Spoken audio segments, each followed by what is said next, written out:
is WVUA 23 News at 10. One man is dead and another is fighting for his life after a double shooting in Greene County. It happened just after 9 o'clock last night on Barron Road in Knoxville. Right now, there have been no arrests.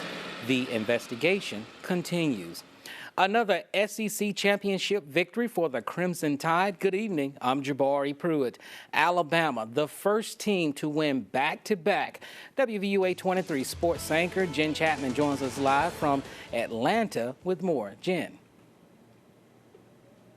Hey, Jabari. Nick Saban has had a lot of fiery press conferences this season. Remember, after the Ole Miss loss, he said that the media had the team dead, buried, and gone. Well, today, his team proving all the naysayers wrong, winning the SEC championship, and making Coach Saban proud of the way they persevered.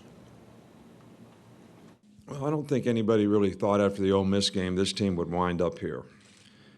And to be honest with you, I had some questions in my mind as to whether it would wind up here. So to see all the things that this team did and to stay together as a team and for everybody to be committed to doing what they needed to do to improve in whatever their role was on the team. And there was a real togetherness with this group. We haven't had issues. We haven't had lots of problems. I don't have to call guys in at all. Everybody sort of bought in, and really a fun team to coach. And for Tide fans, this has been a fun team to watch. Coming up in sports, new WVUA 23 sports anchor Brandon Cameron and longtime sports director Gary Harris are going to join me here. We're going to break down the Tide's win, and we're also going to go inside the Tide's locker room. You're going to get to hear from the players. That's all coming up just a little bit later from now in sports. Reporting from Atlanta for W23 News, Jen Chapman. All right, Jen, thank you. Well, the game may have been in Atlanta, but the cheers were loud here in T-Town. Fans packed Victory Grill and Innisfree to watch the matchup.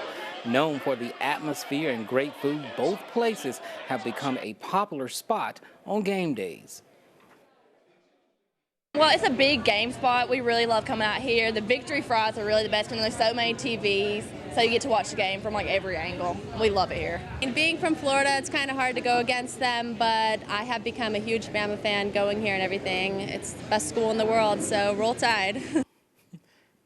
In other football news, the Super 7 high school football championships wrapped up yesterday at Bryant-Denny Stadium.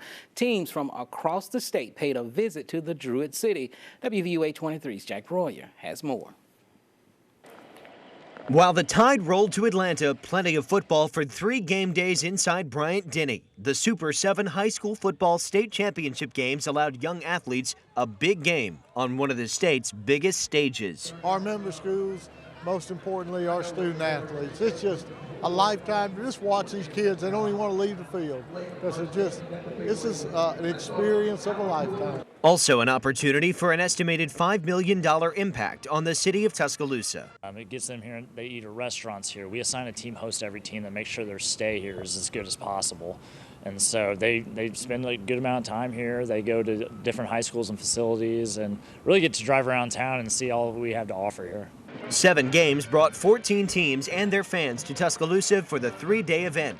7 of them crowned state champions on the Bryant-Denny turf. Hundreds of volunteers from the University of Alabama and the AHSAA, plus outside organizing groups to make it all run smoothly. Event organizers say another winner is the city of Tuscaloosa. A remarkable event for this community. It brings in a lot of people that wouldn't be here otherwise, brings in a lot of economic impact that wouldn't be here otherwise, it exposes people to the University of Alabama. The city of Tuscaloosa, this grounds crew that's working right now, Coach Saban, Bill Battle, everyone here, the customer service, Red Leonard, I can't mention everybody, is unbelievable. Many winners at a championship event, putting Tuscaloosa's best on display. Jack Royer, WVUA 23 News. All right, turning our attention to the weather. Peter Crank is here with the first look at that forecast. And Peter, it couldn't have been a better day for a game. It really couldn't, Jabari. We saw temperatures in the 60s here in Tuscaloosa and across much of central Alabama in the deep south. Plenty of sunshine as well for us, so a great day here.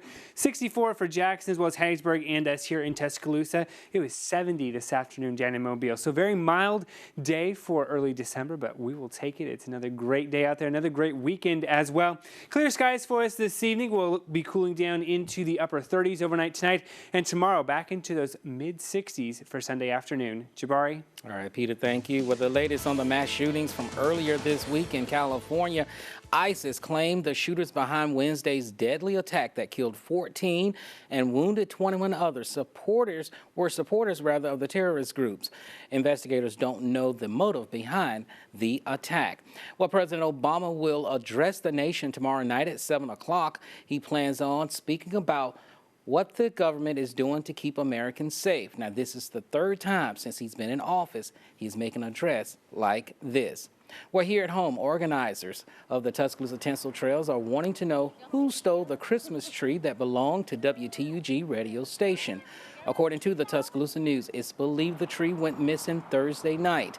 Tinsel Trail features 135 decorated trees by businesses, groups, and individuals at the Tuscaloosa Riverwalk and Amphitheater.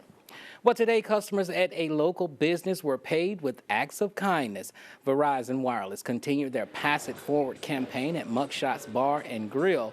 The campaign is aimed at creating a positive social environment and hopes for the people that receive the acts of kindness will in turn pass it forward.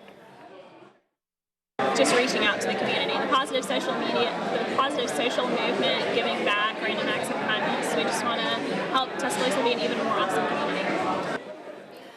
Verizon hopes to encourage Tuscaloosa to share their own kindness using the hashtag Verizon T-Town.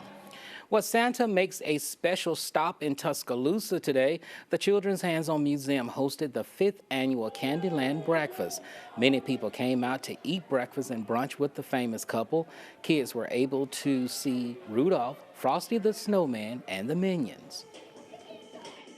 Well, this is just another way for the museum to celebrate holidays and provide a fun environment for the children, which is our mission in everything that we do every day here at the museum, is to provide fun experiences for the children to have. Now, the museum will have some more Christmas events during the holidays and encourages everyone to come out and celebrate with them. And the 40th annual West Alabama Christmas Parade is Monday, and our very own Lynn Brooks, Richard Scott, and Tamika Alexander will have live coverage right here on WVUA 23. Our coverage from downtown Tuscaloosa kicks off at 6:30 p.m. And still to come on the news at 10, certain holiday lights are causing some problems in the skies. Find out why the FAA is getting involved. Stick around. We're coming right back.